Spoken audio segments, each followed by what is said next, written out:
குரு வணக்கத்துடன் இன்னைக்கு class start பண்ணிடலாம். இன்னைக்கு யூனிட் 3ல கிராம சமூகமும் வாழ்க்கை முறையும். அதில் நம்ம பார்க்க போகிற டாபிக் என்னன்னா மகள்வாரி முறை. மகள்வாரி முறை ஸ்டார்ட் பண்ணிடுறோமா? அதுக்கு முன்னாடி அஸ் யூஸ்வல் என்ன பண்ணுவோம், நம்ம லாஸ்ட் கிளாஸோட ஜஸ்ட் ஒரு ரீகால் மட்டும் பண்ணிடுவோம், அப்படிதானே? சரி, ஓகே.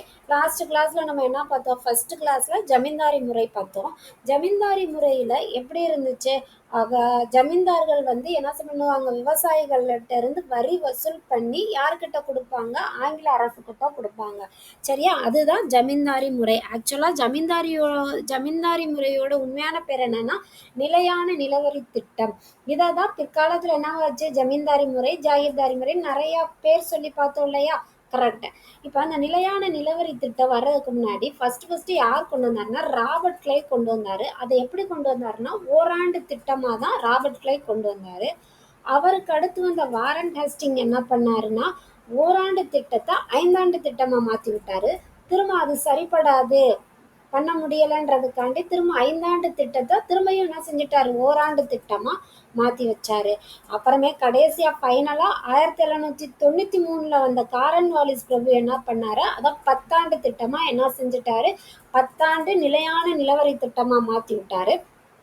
அதுதான் என்னது, நிலையான நிலவரி திட்டம், ஜமீன்தாரி முறை. ஓகேவா? இதுல எவ்வளவு பங்கு வந்து வரியா மக்கள்கிட்ட இருந்து வாங்கினாங்கன்னா 10/11 பங்கு. எத்தனை பங்கு? 10/11 பங்கு வாங்கினாங்க மக்கள்கிட்ட இருந்து. ஜமீன்தார்கள் தான் உண்மையான என்னவா இருந்தாங்கன்னா அந்த நிலத்தோட உரிமையாளரா இருந்தாங்க. யாரு? ஜமீன்தார்கள் இருந்தாங்க. இந்த ஜமீன்தார் முறையை கம்பேர் பண்ணும்போது ரயத்வாரி முறை கொஞ்சம் வந்து பரவாயில்லன்னு கூட சொல்லிக்கலாம். ஓகேவா? ரயத்வாரி முறையை யார் கொண்டு வந்தான்னா தாமஸ் மன்றோ கொண்டு வந்தாரு. எப்போ கொண்டு வந்தாருன்னு பார்த்தோம்னா 1820 கொண்டு வந்தாருன்னு பார்த்தோம். இவர் என்ன பண்ணாருன்னா 1/3 கொடுத்தா போதும் அப்படின்னு சொல்லிட்டாரு. இங்க வந்து விவசாயிகளும் ஆங்கில அரசும் நேர என்ன சொல்லுவாங்க, டைரக்ட் டீலிங் வச்சுக்கிட்டாங்க. எதுனாலும் ஆங்கில அரசு என்ன பண்ணும், நேரம் விவசாயிகள்கிட்டே பேசிடும், விவசாயிகள் ஆங்கில அரசுக்கு கொடுத்துருவாங்க. இந்த ஊடால வந்து இந்த ஜமீன்தார்கள்ன்ற ஒரு கேரக்டர் என்ன கிடையவே கிடையாது இந்த ரயத்வாரி முறையில.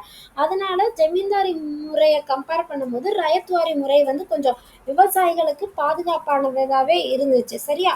பெரும்பாலான இடத்துல அதை வந்து எக்ஸிக்யூட் பண்ணாதனால அது கொஞ்சம் இதாகிடுச்சு. மித்தபடி ஜமீன்தாரி முறையை கம்பேர் பண்ணும்போது ரயத்வாரி முறை பெட்டர் ஆப்ஷனாகவே என்ன செஞ்சிச்சு, இருந்துச்சு. கொஞ்சம் பரவாயில்ல தான். இன்னைக்கு நம்ம டாபிக் என்னன்னா மகள்வாரி முறை. மகள்வாரி முறையை யார் கொண்டு வந்தான்னு பார்த்தோம்னா வில்லியம் பெண்டிங் பிரபு. இவர் ஆல்ரெடி நம்ம நிறைய கேரக்டர்ஸை நிறைய இடத்துல பார்த்துக்கிட்டே வர்றோம்னா அதே வில்லியம் பெண்டிங் பிரபு தான் இவர். ஓகேவா? 1833 கொண்டு வந்தாரு மகள்வாரி முறை. மகள்ன்றது ஒரு கிராமம். மகள்ன்ற மீனிங் வந்து கிராமக்குழு, கிராமம், அந்த மாதிரி அர்த்தம் தான் மகள்னா.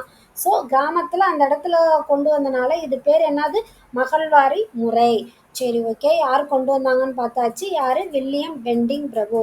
இந்த வில்லியம் பெண்டிங் பிரபு கொண்டு வர்றதுக்கு முன்னாடி இந்த ஜமீன்தாரி முறையை மையமாக வச்சு அதை மாற்றி அமைச்சது யாரு? மாற்றி அமைச்சப்பட்ட ஒரு வடிவம் தான் இந்த மகள்வாரி முறை. எது? ஜமீன்தாரி முறைய.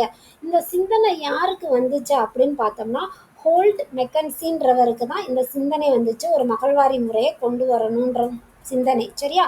அப்படி அவருக்கு கொண்டு வந்த அந்த சிந்தனையில உதிச்சு கொண்டு வந்தப்பட்ட முறையில எந்தெந்த பகுதியிலலாம் அறிமுகப்படுத்தினாங்க 1822 யாரு? ஹோல்ட் மெக்கன்சிக்கு. இது வந்து இன்னும் மகள்வாரி முறையா வரல. இது என்னது, ஜமீன்தாரி முறையோட மாற்றி அமைக்கப்பட்ட வடிவமா இவருக்கு ஒன்று கொண்டு வந்தால் நல்லா இருக்குமே, இந்த ஜமீன்தாரி முறையை ஃபாலோ பண்ணி அதில் கொஞ்சம் மாற்றி மாடிஃபை பண்ணி கொண்டு வந்தால் நல்லா இருக்குமேன்னு யார் யோசிக்கிறா? Hold McKinsey. அதை அவர் எந்தெந்த இடத்துலலாம் வந்து எக்ஸிக்யூட் பண்ணுறாரு, இன்ட்ரடியூஸ் பண்ணுறாருன்னு பார்த்தோம்னா கங்கை சமவெளி, வடமேற்கு மாகாணங்கள், பஞ்சாப், மத்திய இந்தியாவோட சில பகுதிகளில் கொண்டு வர்றாரு. சரியா? யாரு? நம்மளோட ஹோல்ட் மெக்கன்சி. ராபர்ட் மெர்ஜிஸ்ன்றவர் அவரோட அறிவுறுத்தலின்படி இல்லைன்னா என்ன செய்யலாம், 1833 வில்லியம் பெண்டிங் பிரபு தான் வந்து என்ன சில அடிப்படை மாற்றத்தை என்ன செய்யறாரு, கொண்டு வர்றாரு. யாரு? ராபர்ட் மெர்ஜின்ஸ்ன்றவரோட இது என்ன சொல்லலாம், ஒரு அறிவுரையின்படி அந்த மாதிரி வச்சு வில்லியம் பெண்டிங் பிரபு 1833 கொண்டு வர்றாரு. எதா? மகள்வாரி முறையை கொண்டு வர்றாரு. வந்து என்ன சொல்றாங்கன்னா, மகள்வாரி முறை ஸ்டார்ட்டிங்ல என்ன சொல்றாங்க, நீங்க 3ல 2 மடங்கு மட்டும் மொத்த விளைச்சல்ல 3ல ஒரு 2 பங்கு எங்களுக்கு கொடுங்க, அப்படியே அரசுக்கு கொடுத்துடணும். 3ல 2 பங்கு கொடுத்துடணும்னு சொல்றாங்க. அப்புறமே என்ன செய்யறாரு வில்லியம் பெண்டிங் பிரபு, இல்ல இல்ல மொத்த விளைச்சல்ல ஆளுக்கு 50% கொடுத்தா போதும் அப்படின்னு என்ன சொல்றாரு வில்லியம் பெண்டிங் பிரபு சொல்றாரு. அதாவது இதுக்கு ஒரு கிராம தலைவரை நிர்ணயிக்கிறாங்க. அந்த கிராம தலைவர் என்ன செய்வாருன்னா வரியெல்லாம் வசூல் செய்து ஆங்கில அரசுக்கு கொண்டு போய் கொடுப்பாரு. இந்த மகள்வாரி முறையை எங்கெல்லாம் கொண்டு வந்தாங்க ஃபர்ஸ்ட் அப்படின்னு பார்த்தோம்னா, ஆக்ரா, அயோத்தி இந்த இடத்துல தான் என்ன செஞ்சாங்கன்னா மகள்வாரி முறையை கொண்டு வந்தாங்க. இதுலயுமே வரிச்சுமைகள் எல்லாமே டைரக்டா யார் மேல விழுகுதுன்னா விவசாயிகள் மேலதான் விழுகுது. சரியா? வரிச்சுமைகள் எல்லாமே என்னது விவசாயிகள் மேல விழுகுது. இந்த மகள்வாரி முறையோட சிறப்பு கூறுகள் என்ன அப்படின்னு பார்த்தோம்னா, ஒரு கிராம தலைவரை போடுவாங்க சொன்னோம் இல்லையா, ஒரு கிராம குழு தானே மகள்னாலே என்னது கிராம குழு, அதுக்கு ஒரு தலைவர் வச்சுக்கிட்டாரா. இந்த கிராம தலைவர் 2 பேத்துக்கும் என்ன செய்வாங்க, ஒரு இன்டர்மீடியட்டா இருப்பாரு. யாருக்குன்னா அரசுக்கும் கிராம மக்களுக்கும் ஒரு இடைத்தரகரா வேலை செய்வாரு. அங்க ஜமீன்தார்கள் வேலை செஞ்சாங்க இல்லையா, ஃபர்ஸ்ட் பார்த்தோம்ல ஜமீன்தாரி முறை. அதுல என்ன பண்ணாங்கன்னா, யார் ஜமீன்தார்கள் 2 பேத்துக்கும் நடுவில் இருப்பாங்க. இங்கே கிராம தலைவர் இருக்காரு. யாருக்கு? அரசுக்கும் கிராம மக்களுக்கும் ஒரு இடைத்தரகரா கிராம தலைவர் இருப்பாரு. ஒரு கிராம தலைவருக்கு ஒரு நபர் பல கிராமங்களை அவங்க வசம் வச்சிருப்பாங்க. இப்போ அந்த கிராம தலைவர்னு வச்சுக்கோங்களேன், அவர்கிட்ட பல கிராமங்கள் இருக்கும். ஒரு கிராமம் மட்டும் இருக்காது, அவரை சுற்றி பல கிராமங்களை என்ன செஞ்சிருப்பாங்க, வச்சிருப்பாங்க. கிராமத்தை சேர்ந்த சமுதாயத்தினரே அங்கெல்லாம் என்ன செய்வோம், நில உரிமையாளர் யார் இருந்தாரு, ஃபர்ஸ்ட் ஒன்றுல நில உரிமையாளர் ஜமீன்தார்களா இருப்பாங்க. 2வது படிச்ச ரயத்துவாரியில விவசாயிகள் தான் நில உரிமையாளர்களா இருந்தாங்க. இப்ப படிக்கிற மகள்வாரியில இந்த கிராமத்தை சேர்ந்த அதே சமுதாயத்தினர் மட்டும்தான் என்ன செய்வாங்க, உரிமையாளரா இருந்தாங்க. சரி, ஓகேவா? இதனால ஏற்பட்ட அந்த மகள்வாரி முறையால ஏற்பட்ட விளைவுகள் என்னன்னா அப்படின்னு பார்ப்போம்னா, இப்ப இந்த கிராம தலைவர் இருக்காரு. இப்ப கிராம தலைவர் என்ன பண்ணுவாரு, அவரு அவர் தான் எல்லாம் செய்யணுன்றப்ப அவருக்கு ஃபேவரபிளான யார் யார் நடந்துக்கிறாங்களோ அவங்களுக்கெல்லாம் நல்லது பண்ணுவாரு. அவருக்கு அகேன்ஸ்டா யாராவது பேசிட்டாங்கன்னா அவங்களுக்கு என்ன பண்ணுவாரு, அகேன்ஸ்டா தான் பண்ணுவாரு. ஸோ அவங்க தங்களோட சொந்த விருப்பங்களோட அடிப்படையில அவங்களுக்கு கொடுத்த சலுகையெல்லாம் என்ன பண்ணிட்டாங்க, தப்பா தான் பயன்படுத்திக்கிட்டாங்க. இதனால விவசாயிகளுக்கு இது லாபகரமா இருக்கான்னு பார்த்தோம்னா கண்டிப்பா கிடையாது. கிராம தலைவர் என்ன சொல்றாரோ அதுதானே. ஸோ அப்ப விவசாயிகளுக்கு என்ன பண்ணுச்சு, லாபகரமா இல்லை.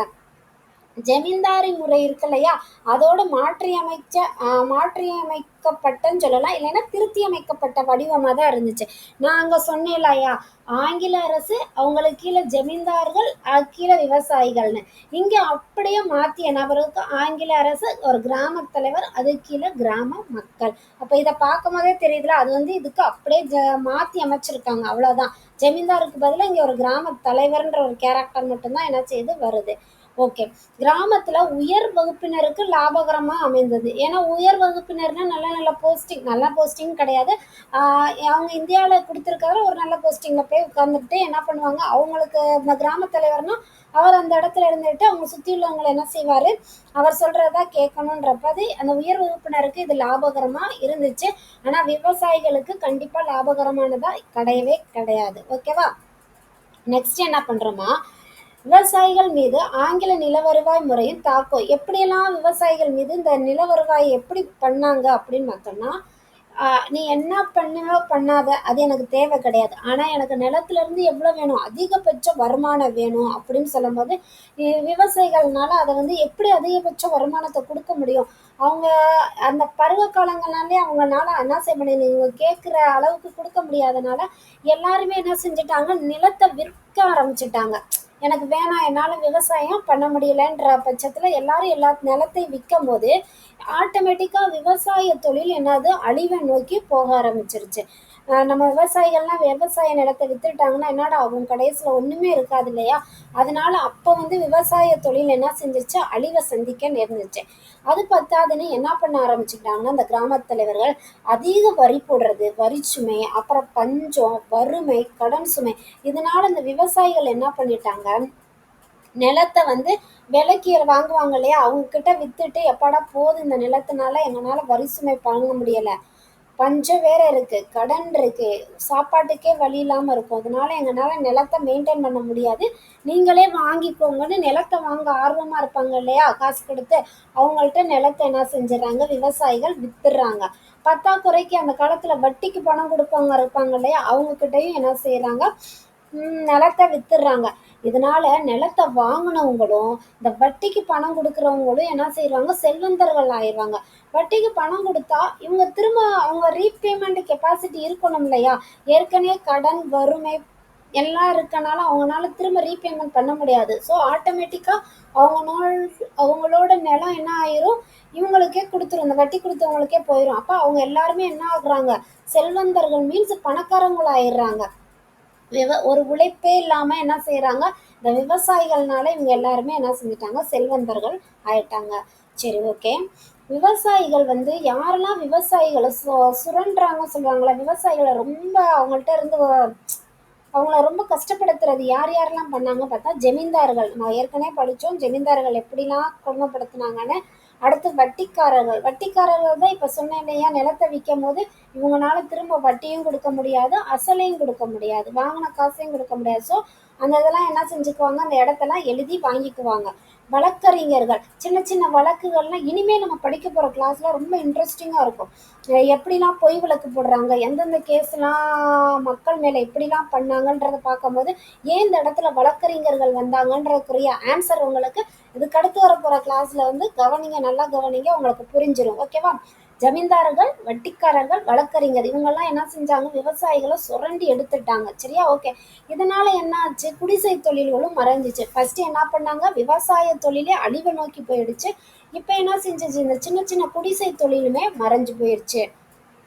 இதுல ஆங்கிலேயரோட கொள்கையினால என்ன ஆகுது, ஒரு குறிப்பிட்ட சமுதாயத்தில் உள்ள மக்களுக்கு மட்டுமே அது என்ன செய்யறது, நன்மை அளிப்பதா மாறிட்டே வந்துச்சு. இதோட என்ன செய்யுது, மகள்வாரி முறை முடியுது. டே 3 கம்ப்ளீட் பண்ணியாச்சு. இதனாலலாம் இந்த மக்கள் வந்து இவ்வளோ ஒரு வரி கட்டி கட்டி இப்படி செலவு பண்ற கொடுத்தும் அவங்கள என்ன பண்ணுவாங்க, பிரிட்டிஷ் வந்து ஆங்கில அரசு வந்து ரொம்ப கஷ்டப்படுத்துறாங்க இல்லையா, அதனால இந்த கிராம தலைவர்கள் ஜமீன்தாரர்களுக்கிடையே மக்களுக்கிடையே ஒரு சின்ன கோபம் கிளர்ச்சிலாம் வரும். இதை தான் நம்ம அடுத்த கிளாஸ்ல என்ன செய்ய போகிறோம், பார்க்க போகிறோம். நம்ம நாளையோட கிளாஸை நம்ம கண்டினியூ பண்ணலாம். தேங்க்யூ, பாய்.